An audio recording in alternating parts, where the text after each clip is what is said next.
My name is Leo, and I'm 34 years old. To the world, or at least to the small, suffocating world of my family, I am the cautionary tale. The son who had all the potential, the one who went to a good school, and then threw it all away. Threw it all away to pour drinks for strangers in dimly lit rooms. To them, I wasn't a mixologist, an artist crafting experiences in a glass. I wasn't the guy who could tell a person's life story from their drink order. No, I was just a bartender. Those words. Just a bartender. They weren't just a description of my job. They were a judgment, a verdict, a life sentence handed down by the person whose opinion was supposed to matter most, my mother. The night it all shattered. It wasn't a Tuesday. It's funny how the worst moments of your life never happen on a boring Tuesday. They always choose a special occasion, a day meant for celebration, and they curdle it like sour milk. This time, it was my brother David's engagement party. Of course it was. David was the golden child. Dr. David, I should say. He'd followed the map my parents had laid out for him since birth. Top schools, medical degree, a practice in a wealthy suburb, and now a fiancé from an equally good family. The party was held at my parents' house, a place that always felt less like a home and more like a museum of their expectations. The air was thick with the scent of expensive lilies and quiet disappointment in my direction. I tried. I really did. I showed up in my best shirt, a bottle of vintage champagne in hand, a peace offering, as always. I smiled, I made small talk, I congratulated David, and I endured the polite, pitying glances from relatives who'd ask, "So Leo, still doing the drink thing?" The breaking point came, as it always did, around the polished mahogany dining table. My father stood up, glass raised, and gave a toast. He spoke of legacy, of pride, of his brilliant son, the doctor, who was building a life worthy of the family name.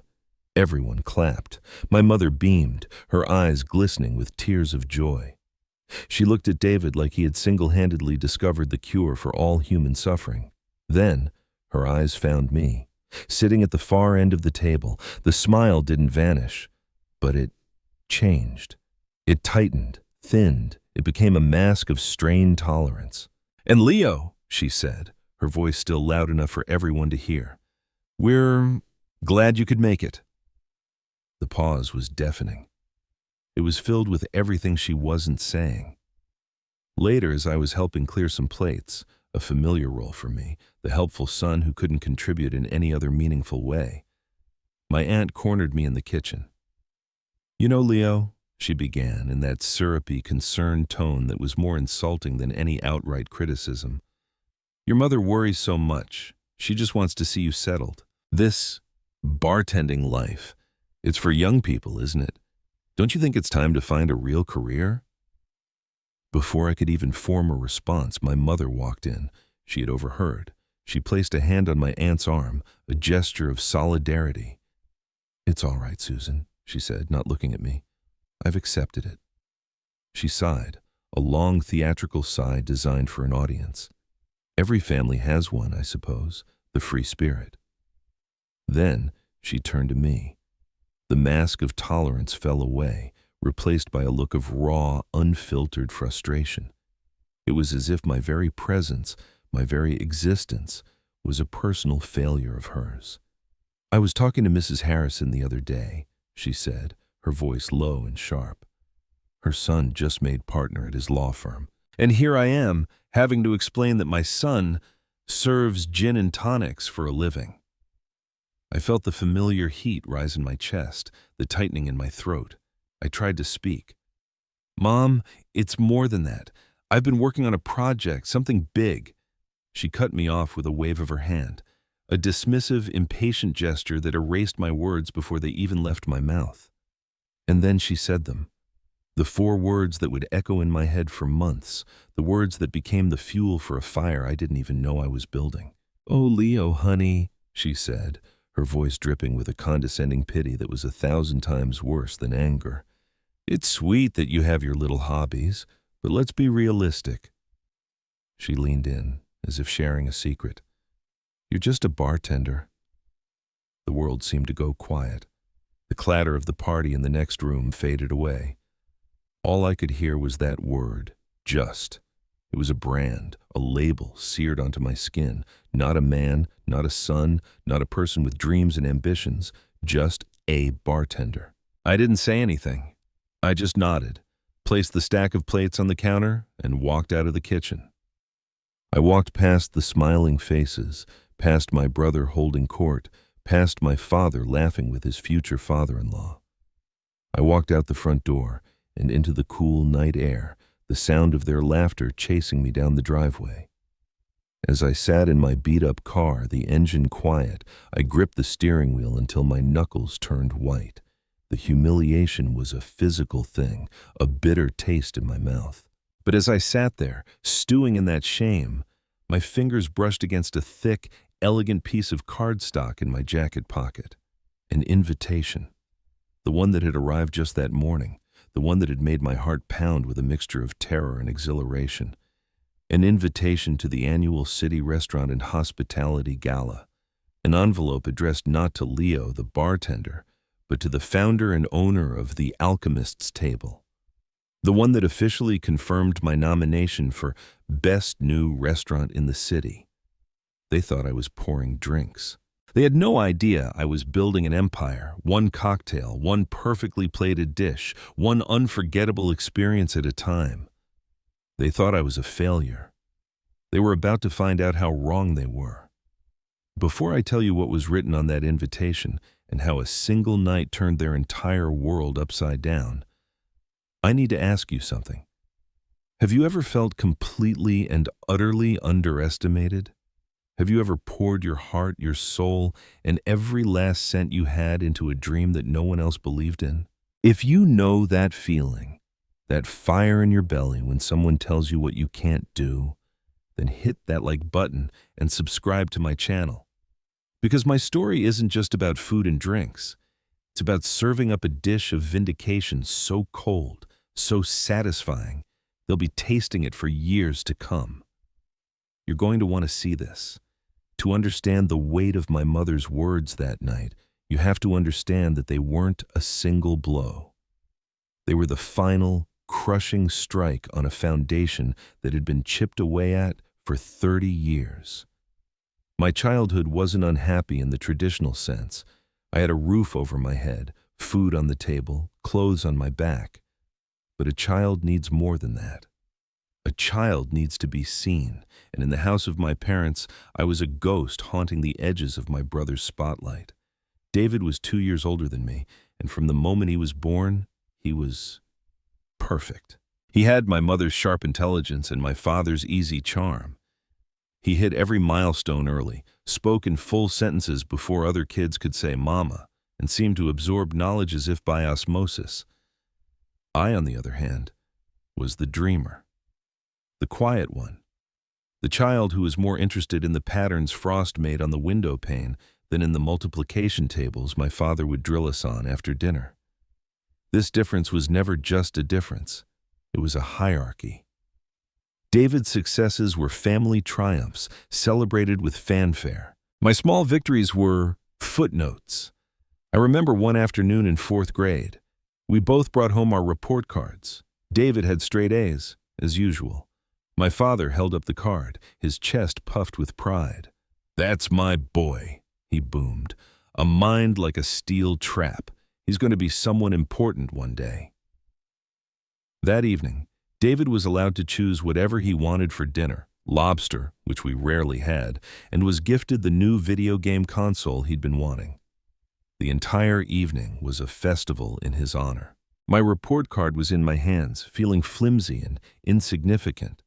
It was mostly B's, with 1 A- in science and, my proudest achievement, an A+ in art.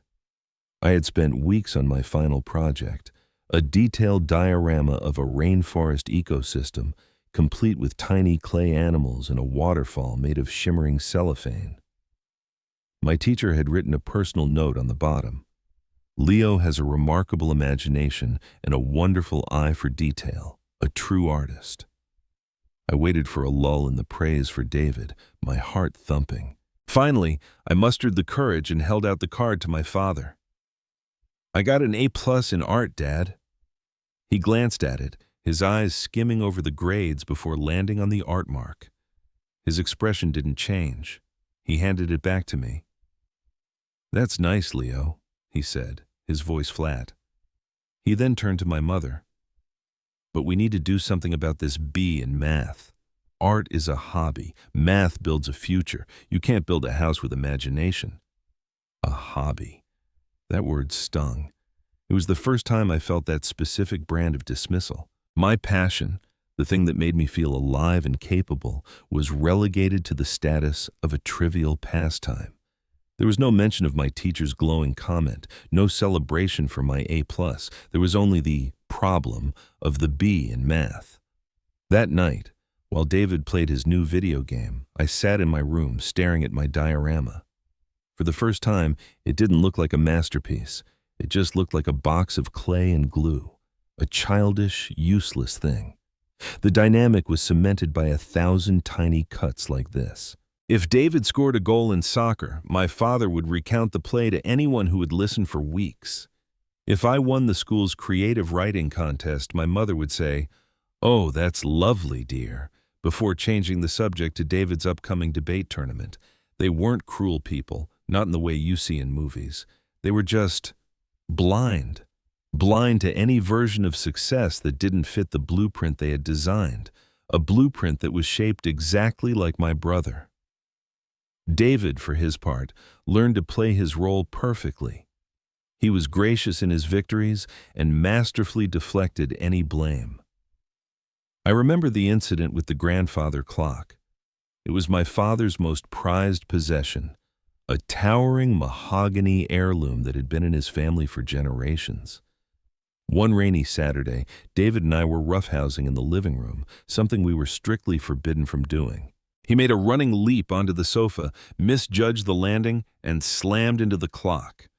There was a sickening crunch of wood and a horrible final silence as the pendulum stilled. We both froze, our eyes wide with terror.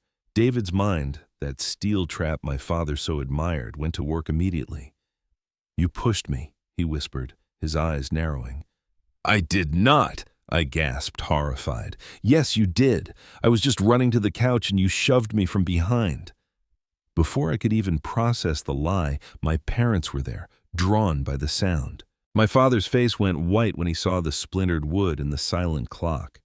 His eyes, blazing with fury, darted between the two of us. "What happened?" he demanded, his voice dangerously low. David started to cry, real tears. It was a performance worthy of an Oscar. "It was an accident, Dad," he sobbed. Leo pushed me. I didn't mean to." "He's lying!" I yelled, my voice shaking with indignation. "He jumped on the couch! I didn't touch him!" But it was too late. The narrative was set. My father looked from his weeping, perfect son to me, the defiant, problematic one. Who was he going to believe? He didn't even have to think about it. I was grounded for a month. I had to use my entire summer's allowance to pay for the repairs, which I knew was just a symbolic punishment. But the real punishment was the look on my father's face. It was a look of profound disappointment, not just for the broken clock, but for me, for the son he had versus the son he wanted. I spent that month in my room, not just grounded, but feeling like a prisoner in my own home, convicted of a crime I didn't commit. David, of course, got off scot-free. He even had the gall to sneak into my room a week later and apologize, not for lying, but for me getting in so much trouble. It was a masterclass in manipulation, and I was his first and most consistent victim. This was the soil in which my future was planted, a soil of constant comparison, of conditional love, of feeling like an eternal second place. So when the time came to choose a path after high school, it was no surprise how things played out. It happened at another one of those family dinners. The air was thick with expectation. David, then a senior in high school, made his grand announcement. He had been accepted into Johns Hopkins pre-med. He was going to be a surgeon. My parents practically exploded with pride. My mother wept openly.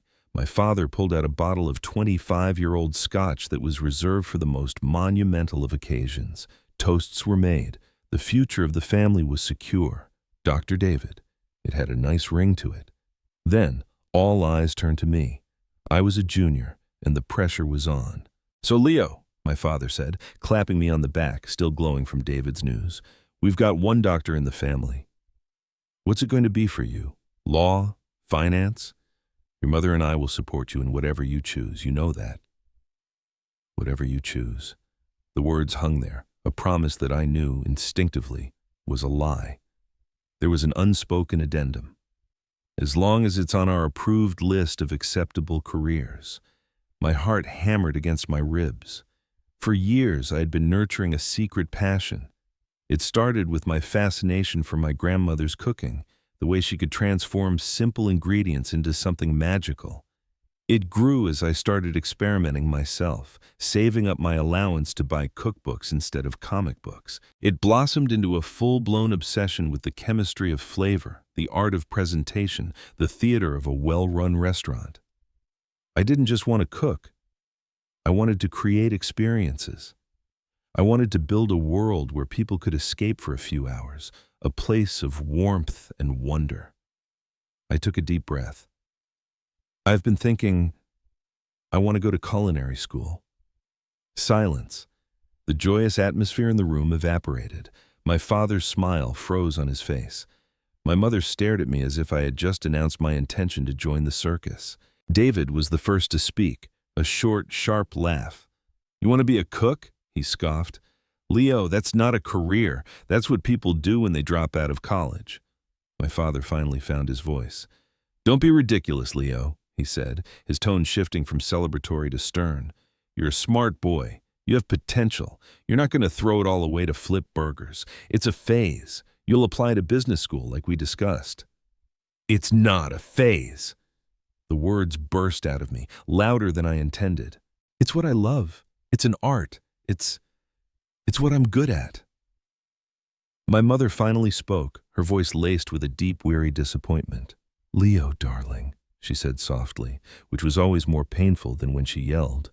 "Your father and I have worked our whole lives to give you and your brother every opportunity, a real future. We're not paying for you to learn how to chop onions." And that was it. The door slammed shut. They would pay hundreds of thousands of dollars for David's medical education without a second thought. But for my dream, not a penny. My path was deemed unworthy, a dead end, a waste. The argument that followed was brutal. I was accused of being selfish, of deliberately trying to embarrass them, of being ungrateful. In the end, I retreated, as I always did. But this time, something was different. The years of being dismissed, of being misunderstood, of being wronged, they didn't break me. They hardened into a quiet, steely resolve. If they wouldn't help me, I would do it myself.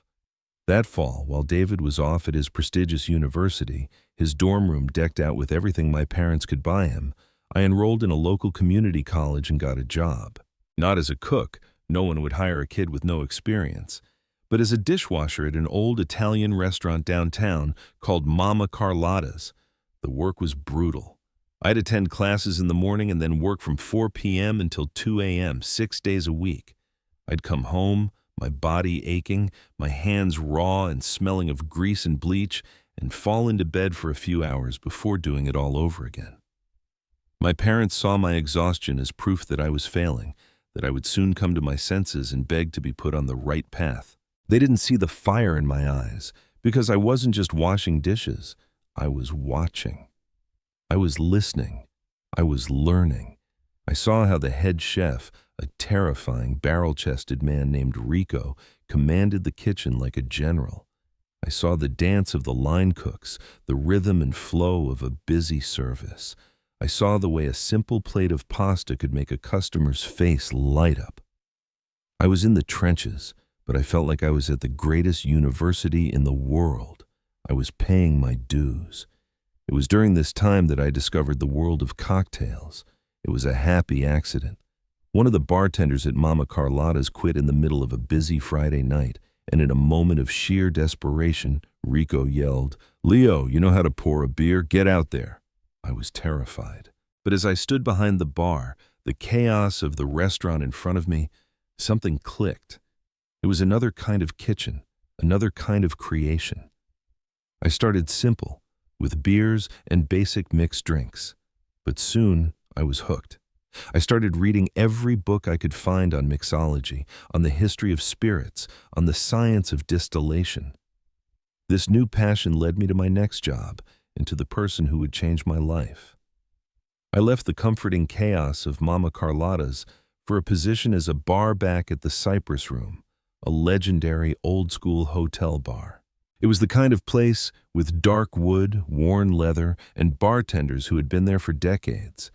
The head bartender was a man named Julian. Julian was in his late 60s, with hands that were gnarled from years of shaking tins and a gaze that could see right through you. He was a purist, a historian, a man who believed that a properly made old-fashioned was a work of art. He was intimidating as hell, and for the first 3 months he barely spoke to me. I just polished glasses, stocked ice, juiced lemons and limes until my hands cramped, and watched him. I watched him move. He never rushed, yet he was impossibly fast. He engaged his customers, not with fake pleasantries, but with genuine conversation. He remembered not just their names, but their stories, their troubles, their triumphs. He wasn't just serving them drinks. He was serving them a moment of respite, of connection. He was doing exactly what I wanted to do. One slow Tuesday night, I finally got up the nerve. "Julian," I asked, my voice barely a whisper, "how do you do it? How do you know what someone wants to drink before they do?" He stopped polishing a glass and looked at me, really looked at me for the first time. He stared for a long moment, and I thought I had overstepped. Then, a slow smile spread across his face. "You don't listen with your ears, kid," he said, his voice raspy like old parchment. "You listen with your eyes. You watch how they carry themselves. You see the slump in their shoulders or the spark in their eye. A drink isn't a recipe. It's an answer to a question the customer might not even know they're asking. Now stop asking stupid questions and show me how you make a Sazerac." I had never made one before, only read about it. My hands trembled as I reached for the rye whiskey and the Peychaud's bitters. I fumbled with the absinthe rinse. The result was a clumsy, unbalanced mess. He tasted it, grimaced, and poured it down the drain. "Awful," he said, without malice. "Again." And so began my real education. Julian became my mentor, my ally. He was the father figure I never had. He drilled me relentlessly. He taught me about dilution, about temperature, about the importance of fresh ice. But more than that, he taught me the philosophy of the craft. He saw the passion my parents had dismissed as a hobby and recognized it as a calling. "You have a palate, kid," he told me one night after tasting a new syrup I had been experimenting with, cardamom and black pepper. "Don't ever let anyone tell you this isn't a worthy profession. To create something that brings people joy, that marks a moment in their lives, there's nothing more real than that." Julian's belief in me was the water for a seed that had been planted in barren soil. My dream began to take on a specific shape. It wasn't just about being a bartender anymore. It was about creating a place, my place, a place that embodied everything I was learning, a place where every detail mattered, from the lighting to the music to the weight of the glass in your hand. I started sketching out ideas on napkins during my breaks. I called it the alchemist's table because I felt like an alchemist, transforming simple, raw ingredients into liquid gold. The next few years were a blur of relentless work. I kept my job with Julian at night, but during the day, I took on a second job, then a third. I was a prep cook in the mornings. I did catering gigs on weekends. I lived in a tiny, run-down apartment above a laundromat, and every spare dollar I made went into a savings account labeled The Alchemist. My diet consisted of staff meals and instant noodles. I sold my car and took the bus everywhere. My family, on the rare occasions I saw them, saw this as confirmation of their worst fears. They saw the cheap apartment, the exhausted look on my face, and shook their heads in pity. "When are you going to give up this fantasy, Leo?" my mother would ask. "David is starting his residency soon. He has a real life. This isn't living." They didn't see the notebooks filled with recipes and business plans. They didn't see the growing confidence in my eyes. They didn't know that my fantasy was getting closer to reality with every 16-hour day I worked. The break came after 5 years of this grueling hustle. I had saved up a respectable, but by no means huge, amount of money. Through a contact from a catering gig, I heard about a space, a derelict old print shop on a forgotten side street, a part of town that was considered gritty and undesirable. But I saw something else. I saw the good bones of the building, the beautiful exposed brick hidden under layers of plaster, the high ceilings. I saw potential. Getting the loan was a nightmare. Bank after bank laughed me out of their offices. A 28-year-old bartender with no collateral and a business plan for a high-concept cocktail bar in a bad neighborhood. It was a joke. I was on the verge of giving up when one loan officer, a woman who had worked as a waitress through college, decided to take a chance on me. She saw the fire. The loan she gave me was barely enough, and the terms were brutal, but it was a chance. The next year was the hardest of my life. I poured every cent I had and every ounce of my energy into that space.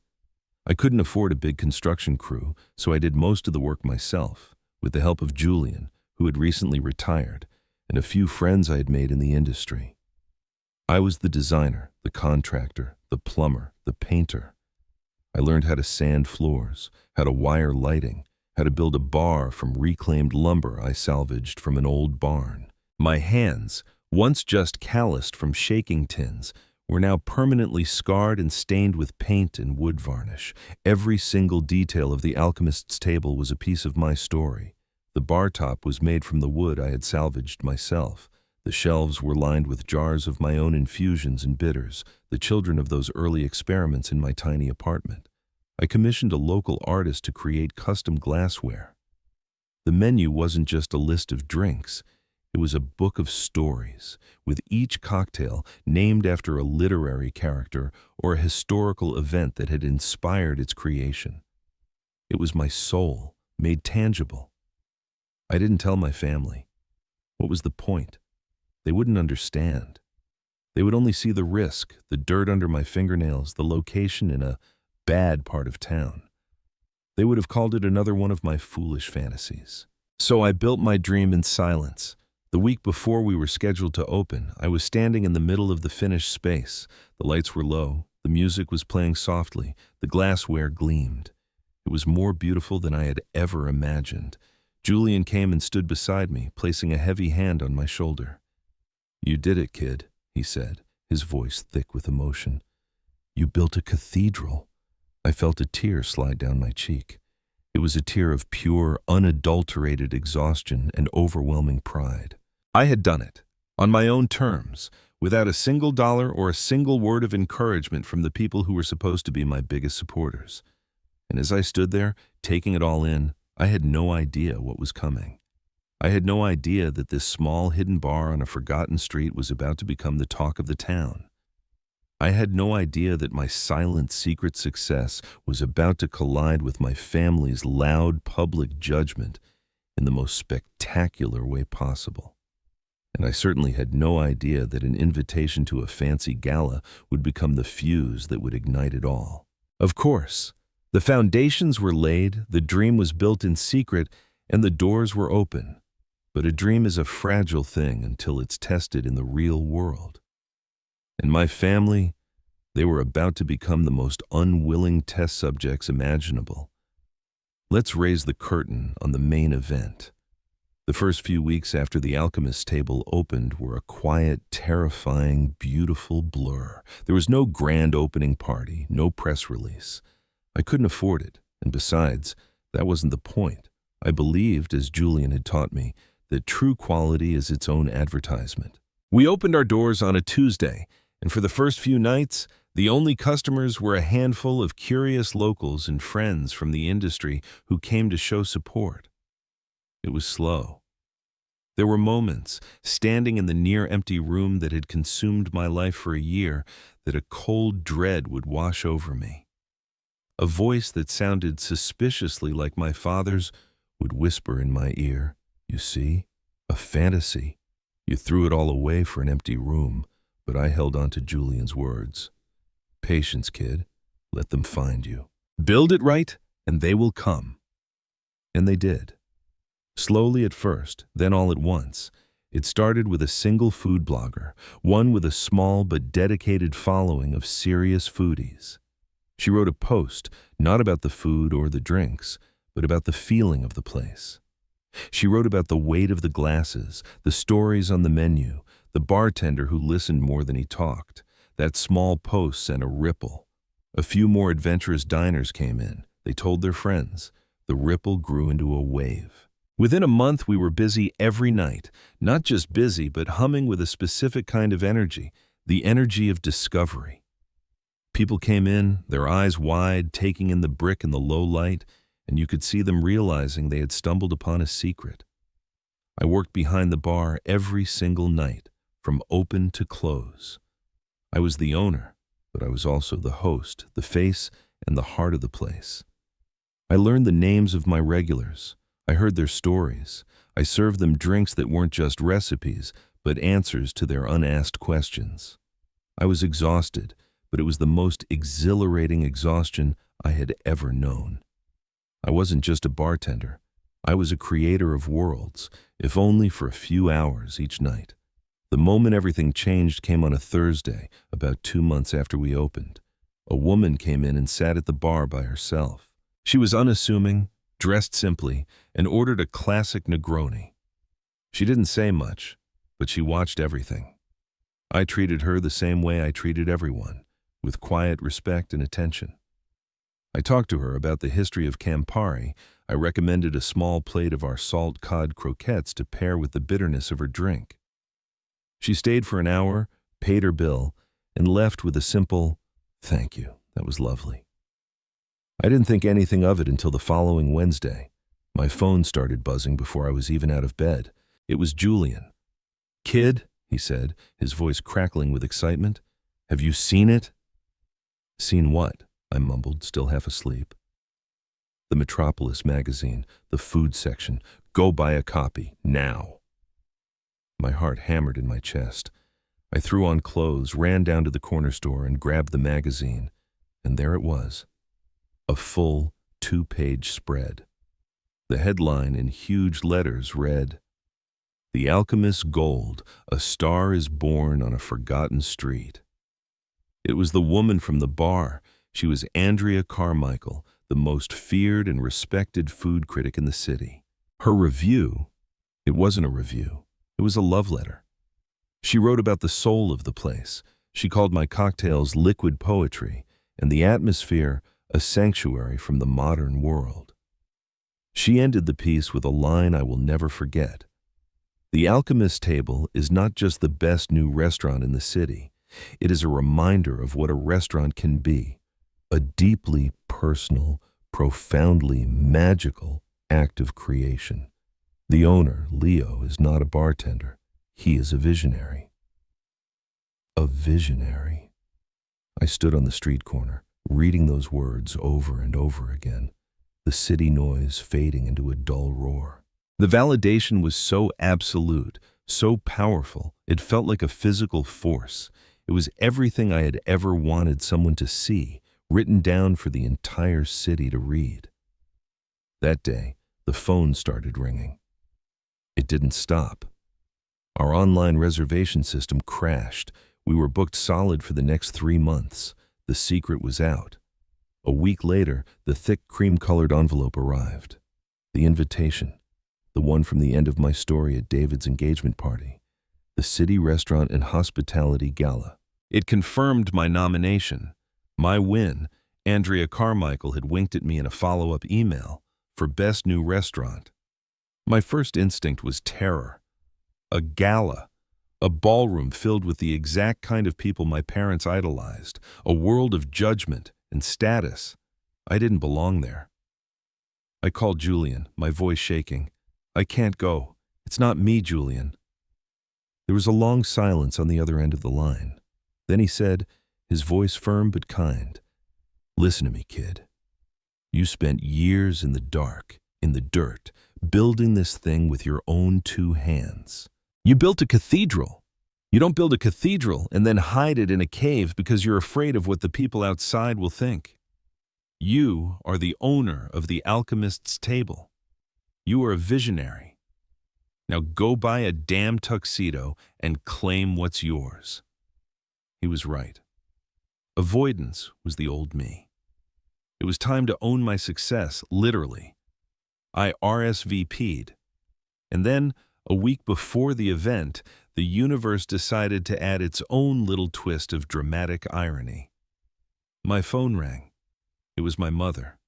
Her voice was giddy, a tone I hadn't heard directed at me in years. "Leo, you will never guess what.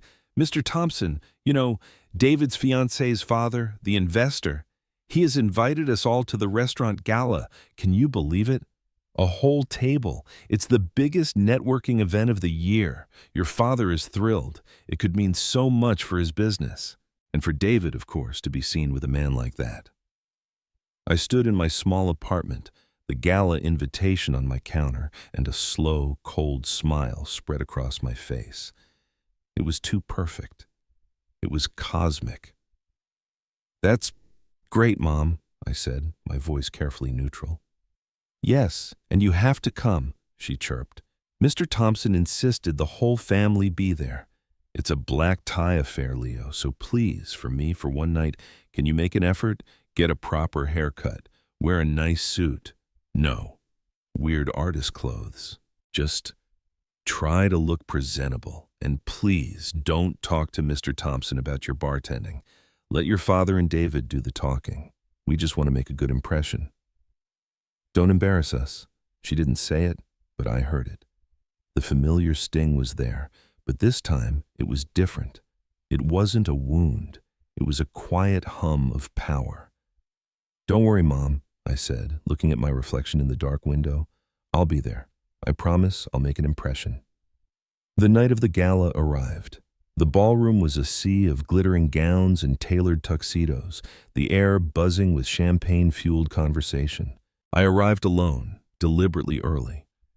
I'd bought a tuxedo, a classic, perfectly tailored one. It felt like a costume, but also like armor. As I stood near the entrance, nursing a glass of water, I felt the old insecurities creeping in. I felt like the dishwasher from Mama Carlotta's who had snuck in through the service entrance. Then they arrived. My family. They made an entrance, of course. My father, loud and confident. My mother, draped in jewels, her eyes scanning the room for important faces. And David, smug and preened, already acting as if he owned the place. They spotted me, and my mother's face immediately fell. She marched over, her husband and sons in tow. "Leo, what are you doing lurking by the door? And what are you wearing?" she hissed, despite the fact that I was in a tuxedo, just as she had asked. "It's called a tuxedo, Mom," I said calmly. David snickered. "Did you rent it? I didn't know they let the waitstaff come in this early to get dressed." "Stand up straight, son," my father commanded, his eyes already sweeping past me, looking for more important people. "Try to look like you belong here." The cruelty of it was so casual, so reflexive, they didn't even realize what they were doing. To them, my presence here could only be in a service capacity. It was the only box they had for me. Before I could respond, a man with a shock of white hair and a warm smile approached me, his hand outstretched. He was Thomas Keller, a legendary chef whose books were like Bibles to me. "Leo, there you are. I was hoping I'd see you tonight. Thomas Keller. I just have to say what you're doing at the alchemist's table is transcendent. Truly. You've brought soul back to this city's dining scene." I was so starstruck I could barely speak. "Thank you, chef. That means the world to me." We chatted for a few minutes about fermentation techniques, and as he walked away, I glanced at my family. They were staring, their mouths slightly agape. My mother's brow was furrowed in confusion. David just looked annoyed. They didn't know who Thomas Keller was, but they could recognize the deference and respect he had shown me. They quickly rationalized it. "Well, that was odd," my mother muttered. "I suppose he must be a customer of yours." This exact scene repeated itself half a dozen times. A famous food columnist would clap me on the shoulder. The owner of the city's most exclusive hotel group would stop to congratulate me. Each time, my family's confusion grew, curdling into a visible irritation. Their loser son, the bartender, was somehow a known entity in this room of elites, and it didn't fit their narrative. They watched me from their designated table, whispering amongst themselves, their expressions growing more and more sour. Then, the man of the hour arrived. Mr. Thompson. He was tall, impeccably dressed, with an aura of quiet, immense power. My family swarmed him instantly, their smiles wide and sycophantic. "Robert, so wonderful to see you," my father boomed. "You look wonderful, Carol," Mr. Thompson said, giving my mother a polite kiss on the cheek. "And David, my boy, ready for the big night?" I watched from a distance as they fawned over him. This was the pinnacle of their aspirations. This was the man they wanted to be. This was the man they were terrified I would embarrass them in front of. Finally, the lights dimmed. The ceremony was beginning. A polite chime called everyone to their seats. I made my way to my own table, table 12, where I was seated with the other nominees for various awards. My family was at table 1, right at the front, with Mr. Thompson. The host, a charming local celebrity, went through the first few awards. Best sommelier, best pastry chef. My heart was a drum against my ribs. Then he got to my category. "And now," the host said, his voice resonating through the ballroom, "the award that everyone has been talking about this year, for a place that seemingly came out of nowhere to capture the heart and soul of our city. The nominees for Best New Restaurant are..." He listed 4 other names, and then The Alchemist's Table. A polite applause went through the room. At table 1, I saw my mother smile vaguely, completely disconnected from the name. But I saw Mr. Thompson lean forward, his expression intent. The host continued, "The winner this year is more than just a restaurant. The critics have called it a sanctuary, a revelation. It was a true passion project, built from the ground up by a visionary who poured his own blood, sweat, and savings into every detail, transforming a derelict space into a thing of profound beauty." I risked a glance at my family's table. Mr. Thompson turned to them, his eyes bright with enthusiasm. "I've been dying to get into this place," he said, his voice carrying in the quiet room. "The Alchemist's Table. My assistant says it's impossible to get a reservation. The owner is supposed to be a reclusive genius, a real artist." I saw my mother preen, enjoying the proximity to such a hot topic. "Oh yes," she said, trying to sound informed. "We've heard wonderful things." David, ever the opportunist, leaned in. "We'll have to see if we can get you a table there, Robert. I'm sure my father knows a few people." My father nodded sagely, as if he had the owner on speed dial. The lie was so effortless, so complete. They were building their own trap, brick by pathetic brick. On stage, the host opened the envelope. In a city of world-class establishments, this was a unanimous decision. The award for the 2024 Best New Restaurant in the City goes to The Alchemist's Table. The room exploded in applause. A spotlight hit my table. My colleagues were patting my back, urging me to stand. I felt like I was moving through water. I stood up, my legs trembling, and started the long walk toward the stage. The path took me directly past table 1. As I drew level with them, time seemed to slow down. I saw their faces turn towards the stage and then turn back, following the spotlight as it landed on me. I saw the exact moment it registered. My father's jovial, smiling face froze. The color drained from it, leaving a pasty gray mask of disbelief. His hand, which had been resting on Mr. Thompson's shoulder, fell limp. My mother's hand flew to her mouth, her perfectly painted red lips now a horrified O of shock. Her eyes were wide, unblinking, filled with a dawning horror. And David, oh David, his smug, confident expression melted away, replaced by a look of slack-jawed, utter incomprehension. He looked at me, then at the stage, then back at me, as if his brain could not compute the data it was receiving. He looked like I had just shape-shifted in front of him. I didn't smile, I didn't gloat. I just held their gazes for a single, fleeting second, and then I continued walking. On stage, I accepted the heavy award. I stepped up to the microphone, my hands shaking. I looked out at the sea of faces, a blur of light and shadow. "Wow," I started, my voice hoarse. I don't have anything prepared." I took a breath. "They say it takes a village to raise a child. Well, it takes a village to build a restaurant, too. I can't accept this alone." I thanked my small, loyal team by name. I thanked my suppliers. I thanked the city for giving my hidden little bar a chance.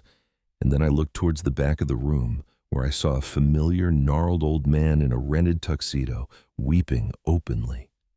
"And most of all," I said, my voice cracking with emotion, "I have to thank my mentor, my friend, my real father, in every way that matters, Julian. He taught me that a drink is a story. Julian, this is for you." I didn't thank my family. The omission was a silence that was louder than any words I could have said. As the applause washed over me, I walked off the stage, the award feeling impossibly heavy in my hand. I just wanted to get back to my seat, to disappear. But it was not to be.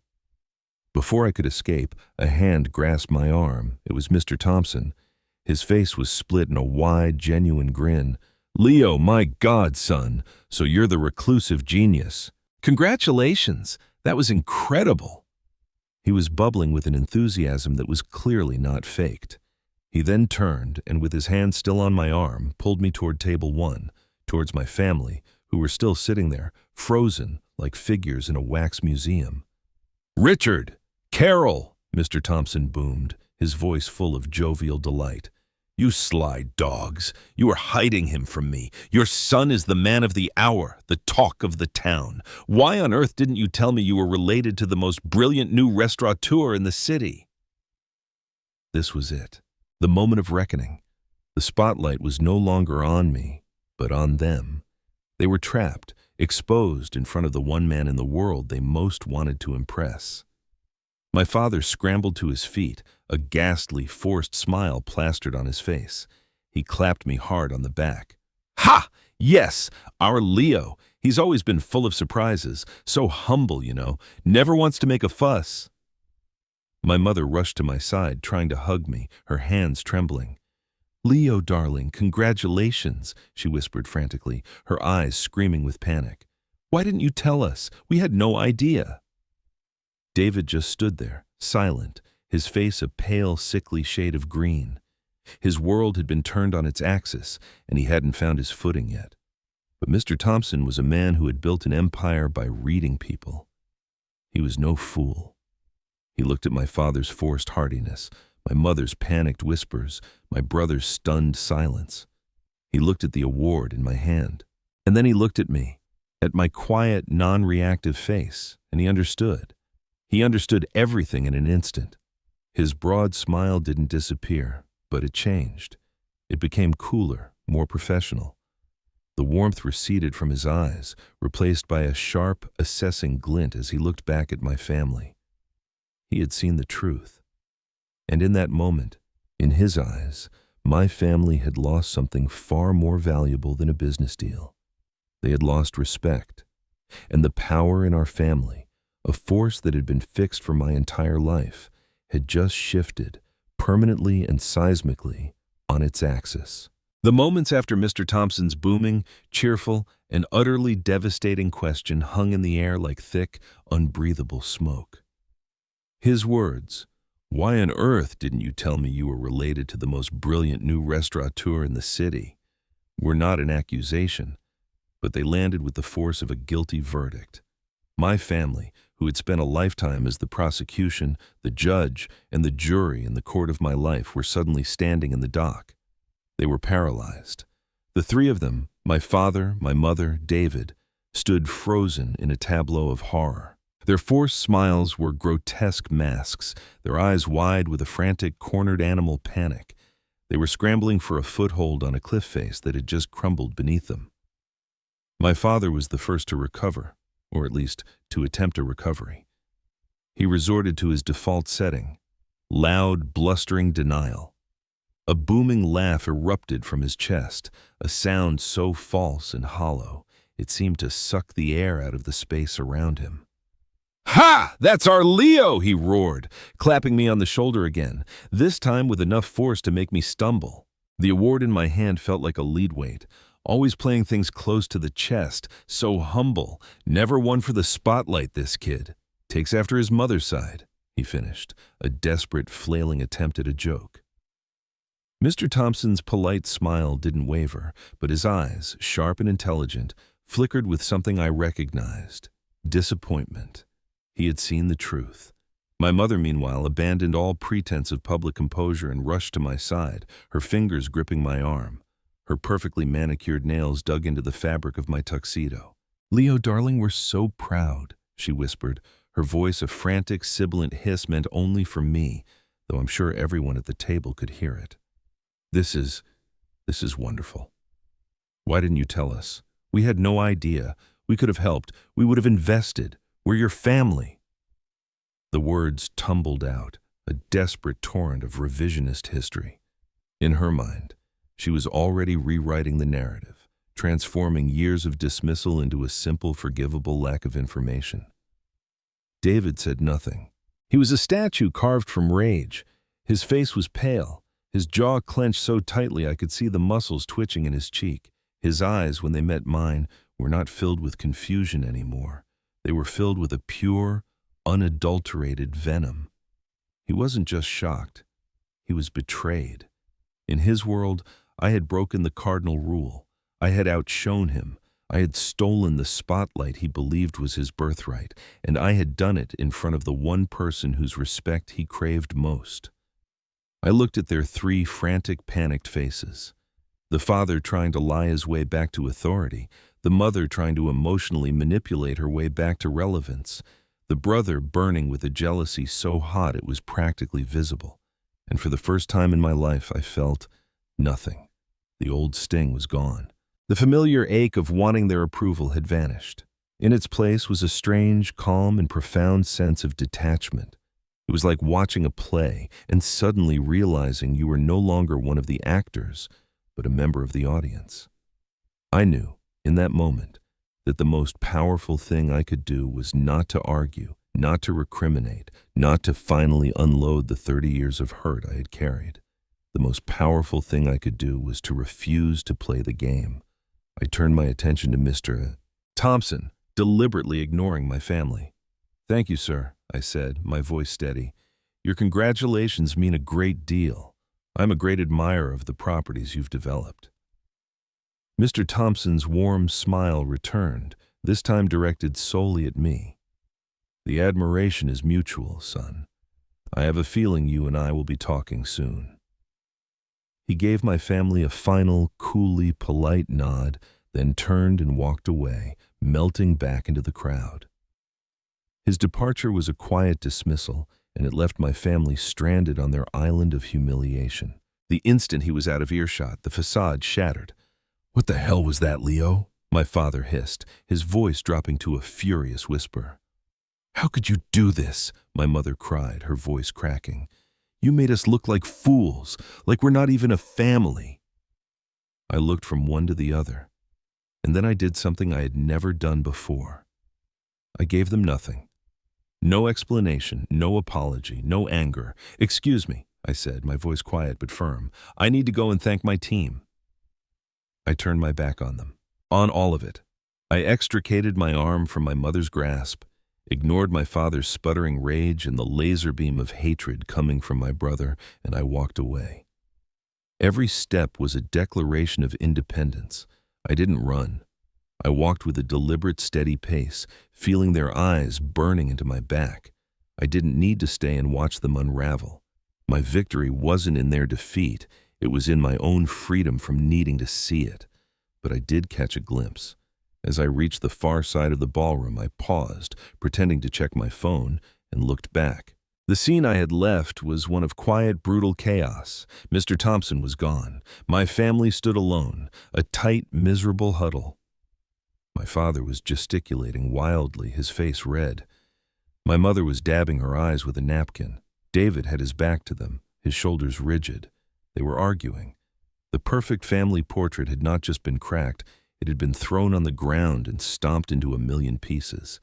And I had been the one holding the hammer. I found Julian near the coat check, his eyes still shining with tears. He just grabbed me in a fierce, fatherly hug that smelled of Old Spice and pride. "You did it, kid," he rasped in my ear. "You did it." "Let's go home, Julian," I said. And by home, I meant the alchemist's table. The next morning, the world was different. My phone, which had been buzzing with congratulatory texts from friends and colleagues, began to ring with a different, more ominous frequency. The barrage from my family had begun. I was making coffee in my small apartment, the heavy award sitting on my counter like a strange foreign object, and I decided to let the calls go to voicemail. I needed to hear what they had to say without the pressure of responding. It was a form of intelligence gathering. The first voicemail was from my mother. Her voice was thick with tears, a weapon she had wielded against me my entire life. Leo, pick up, please. I don't understand how you could do this to us. You didn't just keep a secret, you humiliated us in front of everyone, in front of Robert Thompson. Your father is beside himself with grief. And David, his relationship with Amelia might be in jeopardy because of this. You made us look like we're not a family, like we don't love our own son. You were so selfish, Leo, so cruel. After all we've done for you, I don't know what I did to deserve a son who would hurt his mother like this. I listened, sipping my coffee. The old Leo would have been crippled with guilt. The old Leo would have believed her, would have accepted the blame she was so desperately trying to assign. But the new Leo heard it for what it was, a masterclass in emotional manipulation. My success wasn't the issue. My independent success was. I had disrupted the system, and she was trying to pull me back in with shame. I hadn't hurt her. I had hurt her pride. There was a difference. I deleted the message. The second voicemail was from my father. There were no tears in his voice, just pure, unfiltered rage. Leo, call me back immediately. You and I are going to have a talk. You have a lot of explaining to do. Who the hell do you think you are, putting on a show like that? You think you're better than us now with your little trophy? Don't you forget who put a roof over your head, who paid for your education, the one you threw away? You owe this family respect. You will show up at the house for dinner on Sunday, and you will apologize to your mother, your brother, and to me. This is not a request. It was a summons. A command from a king who didn't realize he had been deposed. He was trying to reassert his authority, to put me back in my box through sheer force of will. He didn't want an explanation. He wanted submission. I deleted the message. The third voicemail was from David. His voice was low, dripping with a sarcasm so bitter it could curdle milk. Wow, wow, bravo, little brother. That was quite the performance. I hope you're happy. You finally found a way to make it all about you. You made us look like idiots. Like we're bad people. You planned that, didn't you? Every little bit of it. You just couldn't stand to see me happy, to see me succeeding with Mr. Thompson. You had to blow it all up. Well, congratulations. Don't expect a Christmas card this year, and don't ever call me again. There it was. The raw, undiluted jealousy of the golden child who discovered his glow was conditional. He couldn't even conceive that my actions had nothing to do with him. In his narcissistic world, my success could only exist as a direct attack on his own. I deleted the message, and then I turned my phone off. I spent the day at the restaurant, prepping for service, polishing glasses, losing myself in the familiar, comforting rhythms of the work. The silence was a balm. When Julian arrived, I told him about the voicemails. He just nodded slowly, polishing a glass until it shone. "They're scared, kid," he said simply. "People who are used to being in control, when they lose it, they do one of three things.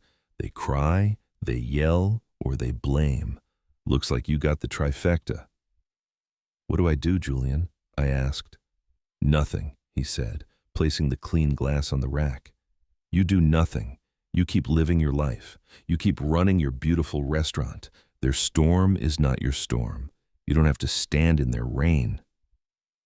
His advice felt right, but I knew it wouldn't be that easy. I knew they wouldn't just give up.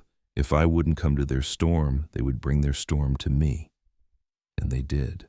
3 days later, on a Saturday afternoon, an hour before we opened for service, the front door of the Alchemist's table opened. And in they walked. My family. All three of them. An invading army. They stood there for a moment, blinking in the low light of the dining room. They looked completely out of place, like tourists who had wandered into a sacred temple by mistake. This was my turf, my sanctuary, the space I had built with my own hands, and their presence felt like a violation. For the first time in my life, in a confrontation with them, I had the home field advantage. My mother led the charge, her face arranged in an expression of pained, loving forgiveness. It was her opening gambit. "Leo, darling," she began, walking towards me, her arms outstretched for a hug I had no intention of accepting. "Here you are. Oh, this place is quaint." She looked around, her eyes giving a backhanded compliment to the room that had just been named the best in the city. "We came to talk," she said softly. "We were so shocked the other night, we didn't get to say how proud we are. Truly. We wish you had included us, darling. This is a family success. We can help you. Your father can help you expand. We can have a proper family dinner here, invite all our friends to celebrate you." It was a breathtaking attempt to co-opt my reality. She was trying to absorb my success into the family narrative, to plaster the Matthews name all over it, to turn my hard-won victory into another one of their achievements. I didn't move. I just looked at her. "No," I said. The word was quiet, but it landed in the silent room with the force of a slammed door. Her smile faltered. My father, seeing the soft approach failing, stepped forward. His face was thunderous. "Don't you say no to your mother," he barked. "And don't be a fool. You think we're not proud? We're your parents. But you did this behind our backs. You were deceptive. You deliberately set out to embarrass us, to make a mockery of this family in front of a man like Robert Thompson. After everything we have given you, this is the thanks we get?" "What did you give me?" The question came out of me before I could stop it. It was quiet, genuine. "You gave me a roof over my head, and I'm grateful for that. But you didn't give me belief. You didn't give me support. You told me my dream was a hobby. You called me a failure. You said I was just a bartender." I said the words calmly, without heat, but they hung in the air between us, an undeniable truth. That's when David, who had been simmering in the background, finally exploded. "Oh, will you stop with the victim act?" he snarled, stepping forward until he was right in my face. "You love this, don't you? You finally have something to hold over us. Do you have any idea what you've done? Mr. Thompson has been distant. Amelia's parents are asking questions. You might have actually damaged my future, my life, just so you could have your one little moment in the sun. You think this award makes you special? You're still the same screw-up you've always been. You're a bartender who got lucky." I looked into my brother's twisted, angry face. I saw the golden child terrified because his gold was starting to tarnish, and I felt a wave of pity for him. I took a step back, putting space between us. I looked at all three of them, a united front of dysfunction. And then I spoke. My voice was low, devoid of anger, full of a clarity that felt brand new. "I didn't do this to you," I said, looking each of them in the eye. "I did this for me. I didn't do it to embarrass you. I did it to prove to myself that I could. I built this place not in spite of you, but because of you. I built it with the calluses I got from washing dishes because you wouldn't help me with tuition. I built it with the money I saved from working 3 jobs while you told me I was wasting my life. I built it in secret because I absolutely knew that if I had told you about it, you would have criticized it, undermined it, and dismissed it until the dream died. You don't get to ignore the struggle and then show up to take credit for the victory. I paused, taking a deep breath. The air in the room felt clean, sharp. This place, I said, gesturing to the warm wood of the bar, the gleaming glasses, the quiet tables waiting for their guests, was built with everything you never gave me.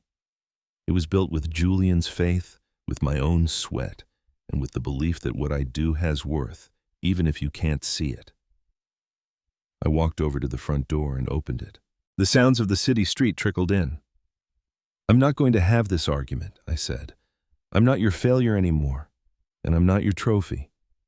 I am the owner of this restaurant, and we are opening for service in 55 minutes, and you need to leave. They stared at me, dumbfounded. My father's face was purple with rage. My mother looked like I had physically slapped her. David just looked defeated. The idea that I, Leo, the screw-up, could tell them what to do was so foreign, so alien, it broke their brains. They had come here to put me back in my place, and instead I had shown them the door to my kingdom. Leo, my mother began, her voice pleading. Leave, I said again, my voice unwavering. You are not welcome here unannounced. This is my place of business and my sanctuary. The two are no longer open to you. They stood there for another long moment, suspended in disbelief. Then, defeated, my father turned on his heel and strode out the door, bumping my shoulder as he passed. David followed, shooting me one last look of pure hatred. My mother was the last to leave. She paused in the doorway, her face a mess of confusion and hurt. I'm your mother, she whispered, as if that was the final, unanswerable argument. I know, I said softly, and that's the saddest part of all. I closed the door behind her, the latch clicking shut with a sound of absolute finality. I leaned my forehead against the cool wood, my body trembling with the adrenaline of the confrontation. The old order was dead. The Truman Show was over. But I knew, with a chilling certainty, that this was not the end. It was just the end of the beginning. The silence that followed their departure from my restaurant was the loudest thing I had ever heard. It was a vacuum where for 34 years there had been a constant, grinding noise. The noise of their expectations, their disappointment, their judgment. In its absence, I felt a strange and dizzying sense of lightness. The Cold War had begun, but for the first time, I felt like I had the stronger arsenal, peace. I threw myself into my work, but it was different now. The frantic, desperate energy of trying to prove myself was gone, replaced by a deep, quiet joy in the craft itself. The Alchemist's Table wasn't just a success, it became a phenomenon. We received international press. Chefs I had worshipped from afar came to dine when they were in town. I was offered partnerships, expansion deals, reality TV shows. I turned most of them down. I hadn't built my sanctuary just to franchise it. My goal was never to be the biggest. It was to be the best at what I did, to maintain the soul of the place I had poured my life into. The news from my family's world came to me in snippets and whispers, through the city's inevitable gossip mill. I never sought it out, but it found me anyway. The first piece of news concerned my brother. A friend of a friend who worked at the same hospital as David mentioned it over a drink one night. David's engagement to Amelia Thompson was off. It wasn't a dramatic, messy breakup, but a quiet, dignified dissolution. Mr. Thompson, my source surmised, was a man who valued character above all else. He had built his own empire from nothing, and he had a keen nose for phoniness. The night of the gala, he hadn't just seen my success, he had seen my family's true nature laid bare. He had seen their fawning opportunism, their shocking lack of awareness, and their cruel dismissal of their own son. And he had decided, quite simply, that he did not want that family joined to his. I felt a pang, not of pleasure, but of a sad, detached pity for David. His entire life had been a performance to win prizes he thought he was entitled to. Now, the grandest prize of all had been snatched away, not by my actions, but by the fundamental flaws in his own character and the toxic system our parents had created. His perfect, pre-approved future had vanished, and he had no one to blame but the reflection in the mirror. The next piece of news came via my father. He tried a different tactic. Realizing he could no longer command my obedience, he attempted to undermine my reputation. He was a member of several old established business clubs in the city. I heard from a supplier that my father had been telling anyone who would listen that my success was a fluke, that my restaurant was a trendy flash in the pan, and that I was an arrogant, ungrateful son who had gotten lucky. It was a pathetic attempt to regain control of the narrative, but it backfired spectacularly. The world had changed. My father's old guard cronies might have nodded along politely, but the real players in the city, the innovators, the investors, the creators, they didn't care about my father's bitter gossip. They cared about the quality of my work, the rave reviews, the months-long waiting list. They saw a self-made man who had built something extraordinary out of passion and grit. My father's attacks only made him look petty and out of touch. In trying to tarnish my name, he only succeeded in tarnishing his own. The king was shouting decrees in an empty throne room. While their empire of appearances began to crumble under the weight of its own lies, I focused on building my own. I had spent so long defining myself by what I wasn't, not the doctor, not the favorite, not the success, that I finally had the space to define myself by what I was. And I discovered that what I was at my core was a leader who wanted to build people up, not tear them down. My chosen family, as it turned out, had been there all along, waiting in the wings. My team at the alchemist table became my bedrock. There was Maria, my fierce, brilliant head chef, who could create poetry with vegetables and who ran the kitchen with a firm but fair hand. There was Sam, my bar manager, a young, eager kid who reminded me so much of myself 10 years ago, full of talent and a desperate hunger to learn. I didn't treat them like employees. I treated them like partners. I paid them well above the industry standard, offered them health insurance and paid time off, rarities in the restaurant world. I invested in their education, sending Sam to a master class on distillation in Kentucky and funding Maria's research trip to Spain. Their triumphs were my triumphs. We were a team, bound by mutual respect and a shared passion. They were more of a family to me than my own had ever been, because their loyalty was earned, not demanded. And then there was Julian, my mentor, my friend, my rock. He never said, "I told you so." He didn't need to. He would just come in on quiet Tuesday afternoons, sit at the bar, and we would talk for hours. He helped me navigate the pressures of success, the loneliness of leadership. He was the anchor that kept me grounded when the winds of fame and fortune threatened to blow me off course. He was the father I had always deserved. It was through Julian that I met Clara. He had invited me to a small gallery opening for a local artist he admired. I was hesitant to go, still wary of social events, but Julian insisted. "All work and no play makes Leo a dull boy," he had said, pushing me out the door. The gallery was a small, bright space, and I felt my usual awkwardness creep in. Then I saw the art. They were large, abstract canvases swirling with color and texture, but what drew me in was the artist's medium.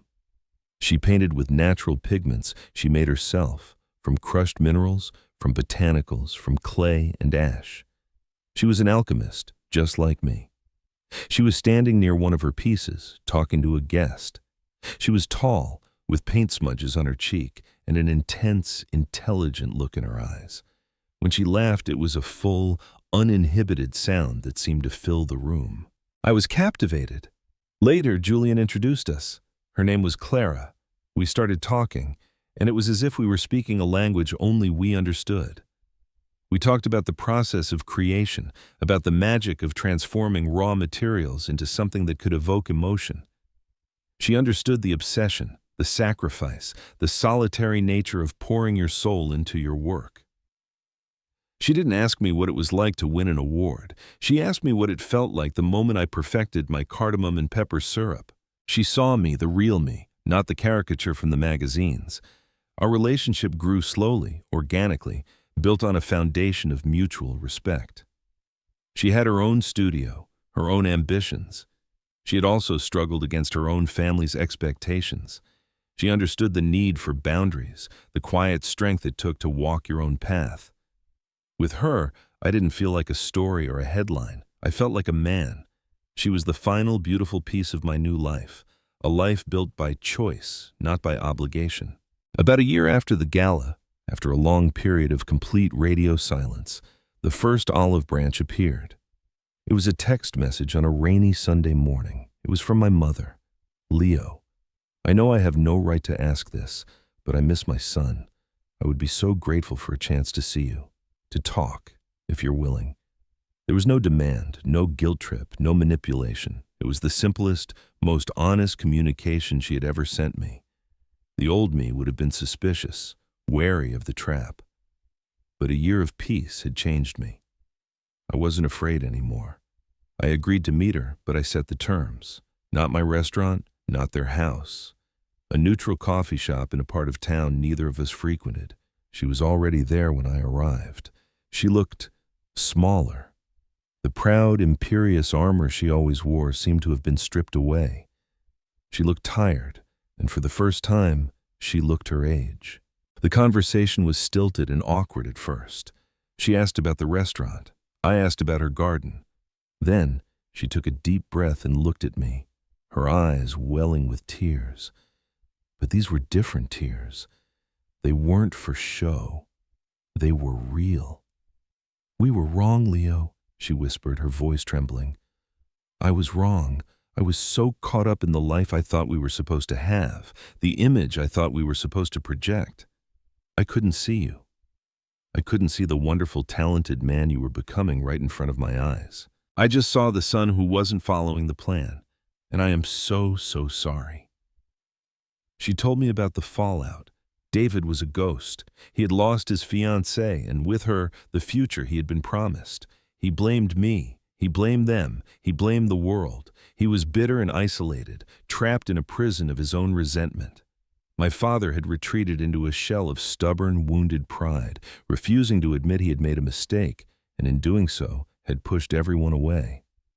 Their perfect family had been an illusion, and when the illusion shattered, they didn't know how to live with the reality. "I lost my family, Leo," she said, and a single tear traced a path down her cheek. And I realized I was the one who broke it. It was the confession I had waited my whole life to hear.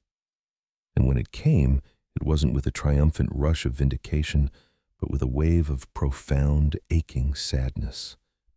I reached across the table and placed my hand over hers. "I know, Mom. I want to fix it," she said, her voice pleading. "I want my son back." I looked at her, at this woman who had caused me so much pain, and I saw not a monster, but a flawed, broken human being who was finally, painfully, waking up. "I'm right here, Mom," I said softly. "But if we're going to have a relationship, it has to be a new one, with new rules." And I laid them out, calmly, clearly, without anger. "There will be no more comparisons. There will be no more dismissive talk about my life or my work. You have to respect me, Clara, my friends, and the world I have built. You have to see me for who I am, not who you wanted me to be. And you have to understand that my primary loyalty is now to the family I have chosen, the life I have created. If you can accept those terms, then we can try. We can start again. If you can't, then I can't have you in my life. It's too painful." She nodded, tears streaming down her face now. "Okay, Leo," she whispered. "I understand. I'll try." It wasn't a magical fix. Our relationship today is a delicate, careful thing. It is a work in progress. I see her for lunch once a month. I haven't seen my father. I received a single angry letter from David, which I read and then burned. Healing isn't about forcing a happy ending that doesn't fit. It's about finding a peaceful new beginning, even if it's a fractured one. My own life, however, has never been more whole. The Alchemist's Table just celebrated its 3rd anniversary. Last year, I used the profits to launch a foundation that provides scholarships and mentorship to young, underprivileged kids who want to enter the culinary arts, ensuring they get the support I never had. I go home at night to Clara, to a home filled with art and love and the smell of good food. My chosen family is strong and real. My life is full, not of the things my parents valued, but of the things I do: passion, connection, integrity, and peace. And so, I want to leave you with this. Have you ever had to choose between the family you were born into and the person you were meant to become? My greatest success wasn't the award I held in my hand that night. It was the peace I found when I finally put down the invisible weight of seeking approval from people who were incapable of giving it. It was the realization that my worth was not something they could grant me or take away. It was inherent. It was mine. Family is not always about blood. It's about who shows up. It's about who sees you clearly when your vision of yourself is blurry. It's about who holds up a mirror and shows you your own strength, not your flaws. I lost the family I was born with, but in doing so, I gained the freedom to build the family I had always dreamed of. If you're watching this and you feel invisible in your own life, if your dreams are dismissed as hobbies, if your heart is heavy with the weight of not being enough, please hear me. You are enough. Your passion is valid. Your path is your own. Your value is not up for debate. Sometimes the most courageous and loving thing you can do is to close a door, not out of hate, but out of a profound love for yourself. It's okay to walk away from the storm. It's okay to build your own sanctuary. What about you? Have you ever had to redefine your relationship with your family to protect your own peace? Have you found your chosen family? Share your story in the comments below. Your words might just be the permission someone else needs to start building their own fortress of peace. Thank you for listening.